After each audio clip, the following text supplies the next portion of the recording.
Is there any better thrill than singing those songs, regardless of what it is? Just that adoration from the audience and the big lights and the band and all that stuff. Is that what you live for? I think sometimes, back in the day especially, I'd sometimes forget the words. It was more about just me being up on stage with my 4 mates, really enjoying myself and just getting to travel the whole world and that whole experience that comes along with that. Yeah, we had a lot of fun. When you see the stars that don't quite make it because they end up getting into the drugs or end up falling apart and can't quite struggle with the enormity of fame, do you totally get why some people can't maybe handle it as well as you did? Oh, well, who's to say that I even handled it well? Nobody knows behind the scenes what really happens. At the end of the day, I actually had a great time in the whole 15 years of doing Spice Girls and solo stuff and, TV shows and this and that. I've had a great run at it because I've always been very passionate about what I do, and I like to mix things up so it doesn't get humdrum or you don't get burnt out too quick. And, at the end of the day, you have to look after yourself on this journey, otherwise you do get fried out and you sizzled out and you lose your spark, and hopefully I haven't done that yet. Well, I don't feel like I have.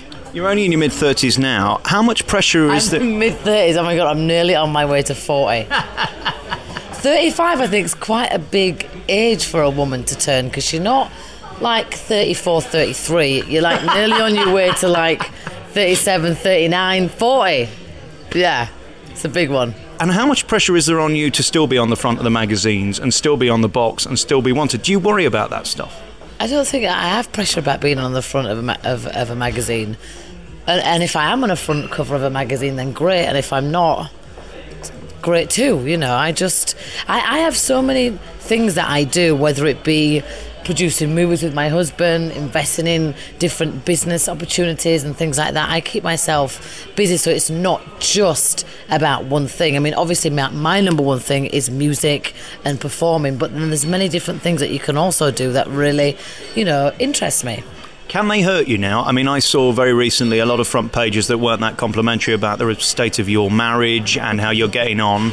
Does any of this bother you, or is it just all fun showbiz? I think if I didn't have my own reality show out, I'd be going, oh my God, and I want to go on this interview and set them straight and this, that and the other. But, I'm producing my own reality show. I'm in it. It's me and my family, and it's just about us. There's nothing that we're trying to push or be fake. It's just us, and you just watch us on our day-to-day thing. So that in so many different ways just sets the record straight, so I don't need to be bothered about what people say. And to be honest, people are always going to judge, and they're always going to comment, and they're always going to have their opinion or their rumoured story that apparently they think is true, and that's never going to change. The first big reality show was the Osbournes. That didn't go so well for the family. They're now coming out the other side. Have you worried? I thought that was successful. Well, let's think of it. He ended up in rehab. Ozzy was nearly dead. Sharon ended up having a breakdown. It's good because they were already like a mess, and then they sorted themselves out. If you listened to Kelly recently, she was saying that it was mostly brought on by the pressure of doing that show to continually be interesting. I'm really mundane and boring. How much are you turning it on then, or is it really just you? Well, the thing is, if you just follow me in my day, what I do, things just happen. I landed in Milan and I lost my luggage. I was in the same clothes for 2 days, and then my mobile phone got stolen. And I was just laughing the whole time. Didn't have time to go shopping because I had a 16-hour day. And then I've got my husband Skyping me with the kids because we just had, he just built a new movie theatre room. So they would stay more or less in there for 12 hours straight because the kids have no school. And I'm going, get them to bed. They have to go to bed, or in pizza at God knows what time. So yeah, my life is very interesting to say the least, but also I'm very family orientated, as in my kids have certain responsibilities to earn their pocket money. I've tried to have a structure where they do understand the value of money because they are in a privileged life, and we just have fun at the end of the day. How do you do that? Because I spoke to Gordon Ramsay recently, and he says the kids fly economy whilst I fly first class. What are your rules on things like that? Because if the kids think it's normal to have a flat bed, that doesn't really give them perspective. Well, I'm mainly flying jets, but apart from that, my 11-year-old, she has a chore to feed and walk the dog. She knows to tidy her room. Even Angel knows if she plays with her toys and makes her room a mess, she puts them all away. We all have our phones off at dinner time, and we all help set the table, and we help do all the dishes. We're just like a regular family in that respect, but we do have quite a nice life as well. Christmas, though, comes, and then the kids can have basically what they want. How do you make sure that that doesn't get out of perspective? No, I mean, I think it all depends what kind of parent you are and how you got brought up. I may be extravagant on one hand, but, even though my kids do have a certain amount of privileges, we do everything in moderation when it comes to birthdays and Christmases. I'm not going to go completely over the top. I mean, they'll still have things like socks that they have to unwrap 3 or 4 packages, so that fills the room a little bit more. This is what I envisage, you see. I envisage Christmas Day, about 5:30 the alarm goes off, and by 10 o'clock, Baby Spice is there, and Mel C's there, and Victoria pops in. Does this happen? Here. No, we have lots and lots of different dinner parties, and we'll have, play dates with Phoenix's friends and Angel's friends, and then we'll have our movie night where people, I guess, that are in the public eye come over and hang out and stuff. And then apart from that, it's back to being on a school night, and we're all in bed pretty much at a decent hour. You came back with the Spice Girls a few years ago, and it was a massive success. We'd like to see that again. Is that possible? Yeah, I mean, I've always said never, completely shut down anything to do with Spice Girls. I'm always the one that's always, campaigning, we will get back together, and I always will be, because I just love the other 4 girls, and I've always enjoyed performing with them, so I'd be the first one to say yeah. Have you mastered at this point why we loved you so much? Was it for your voices, or was it for what you brought to music, which was fun and different? I don't know if you did love us so much, because we were just everywhere. Maybe we were all brainwashed. I don't know. As you sit here now, the last time we met, you were in this mucky show called Peep Show, which I loved, by the way. It depends how you look at it. I don't get out much, Mel. To see you in a thong is quite exciting. Well, was I in a thong? Yeah, maybe I was. I think I was in a fishnet bodysuit at the same time too. I mean, at the end of the day, it's a performance, no matter which way you look at it. Did you enjoy it? Because you were living in a hotel for 9 years or something. 6 months. One of the main reasons why I did it is because the guy Jerry Mitchell, who created Hairspray on Broadway, he created the whole show for me. So when somebody like that said they've got a show for you, you kind of can't really say no. And what's it like actually just being there and being the star on Broadway and seeing your name on all those big posters in your face? Does that ever become normal? I don't think that is normal, no. I think that's a really lucky position to be in. Yeah. And is it still exciting and fun, or is it just one of those things now? I don't really do anything that I don't enjoy. Or that's not seen as a challenge for me. Otherwise, I'd be bored, and then you'd know that I was bored, and it would just be boring. We're going to talk about the future in a minute, but one of the things that you just mentioned is musicals, and that's going to be a big part of your life in the next few years, because they're going to do Spice Girls, the musical. Yeah. I guess this has got to be something new, hasn't it? Because the kind of songbook thing's been done now with We Will Rock You and ABBA with Mamma Mia. What's going to be new about the Spice Girls musical? I don't know. I haven't read what she's done yet. But she's met us all, and she's really got a feel for a lot of our behind-the-scenes stories and things like that. So she's busy. Judy Kramer's busy writing with Jennifer Saunders, and hopefully the story's going to reflect us as a group. And if not, we'll just rewrite it again.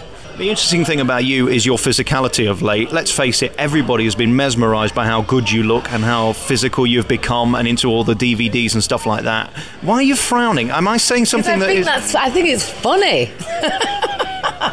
When you were in the Spice Girls days, you looked like just the average girl from Leeds. Now you just look tremendous, and I'm sat here looking at you. Yeah, but I've got hair and makeup on. I've been doing a shoot all day, so this morning I didn't wake up with my eyelashes on and things like that. This is what I need advice, though, especially with my man boobs, which I know you're looking at and have looked at several times through this interview. How do I love it as much as you so that I can look a bit like you? Well, not totally like you.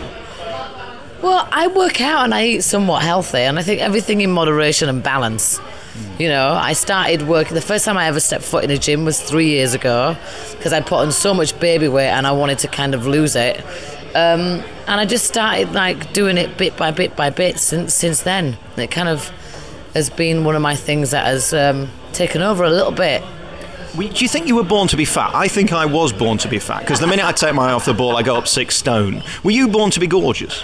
No, I don't think anyone's born to be gorgeous or fat. It's what you make of yourself. You just try and be the best, I guess, the best version that you can be of yourself. And is it a regime then? Do you wake up in the morning with a certain breakfast, the muesli, or do you avoid the carbs? Is there any plan? Well, you know what? I'm really spoiled because my husband is like a gourmet chef. He enjoys cooking all day long. If it was up to him, he would just cook all day long. He's constantly got his head in the fridge, figuring out what recipe goes with this. In fact, whenever we're in London, he actually goes and cooks at this French restaurant down the street in the Mayfair. He enjoys it that much. So he literally cooks me everything, from a nice healthy breakfast to a nice like chicken and vegetables, and it's all tastes amazing because he seasons it all the night before.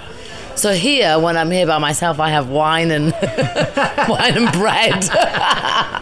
And in terms of what you give him back then, he's cooking for you, he's the big movie star maker. What's in the deal for him to cook for you? Yes, me.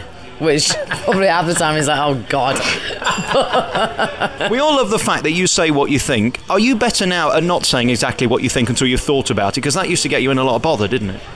Well, I think the older you get a little bit more tactful, and especially when you have kids as well, you want to be a little bit more responsible. And I'm always going to be me. I'm always going to be a bit of scary spice. I'm always going to be the one that just says what she thinks.